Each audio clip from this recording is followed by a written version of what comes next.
విచారణలకు, మీ KGB విచారణలకు, మీ Mossad విచారణలకు భయపడే స్థితిలో లేడు కేసీఆర్.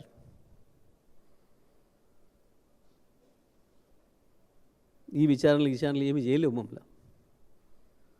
మేమే కదా ఛాలెంజ్ చేసినాం నిండు శాసనసభలో.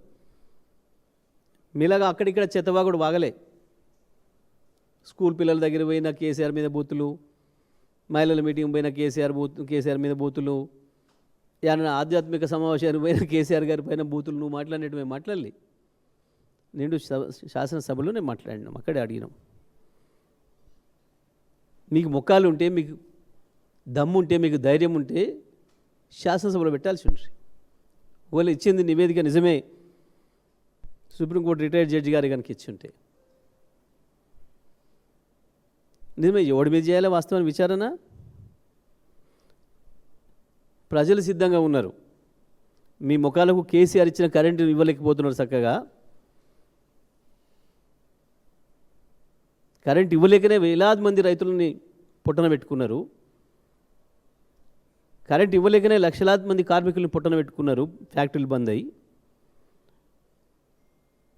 కరెంట్ ఇవ్వలేకనే ఆనాడు రైతు కూలీలు అందరూ కలిసి వలసలు పోయేటట్టు చేసినారు. కేసీఆర్ ఒక్క ఏడాదిలోనే సరిదిద్ది బ్రహ్మాండంగా 24 గంటల కరెంట్ ఇచ్చిపోతే దాన్ని నడపడం కూడా చేతగానే వెదవలు మీరు ఇవ్వాలి. ఎన్ని విచారణలు చేస్తే మాకు అంత మంచిది. కేసీఆర్ ఇంకా ఇంకా ఇంకా కడిగిన ముత్యంలాగానే వస్తారు బయటికి బ్రహ్మాండంగా. రోజు రోజుకు ఇంకా తేలిపోతున్నాయి. మీరు సృష్టించిన అబద్ధాలన్నీ ఒకటొకటి అన్నీ తేలిపోతున్నాయి. కాళేశ్వరం తేలిపోయింది, కరెంట్ ఇది లేనేలేదు ఏమీ.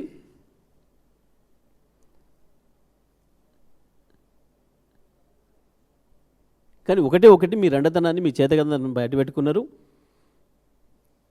ఇందులో వాస్తవానికి అందరికంటే ఎక్కువ పెద్ద ముద్దాయి రాహుల్ గాంధీ తప్ప ఇంకొకటి కాదు. ఎందుకంటే నీ నాయకత్వంలో నడుస్తున్న కాంగ్రెస్ ప్రభుత్వం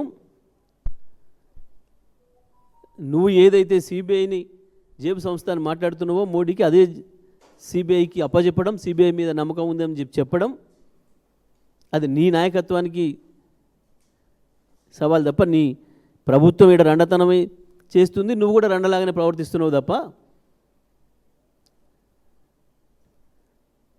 ఇది రాజీవ్ గాంధీ ఇజ్జత పోవడం తప్ప, రాహుల్ గాంధీ ఇజ్జత పోవడం తప్ప ఇంకేం లేదు ఇంకా.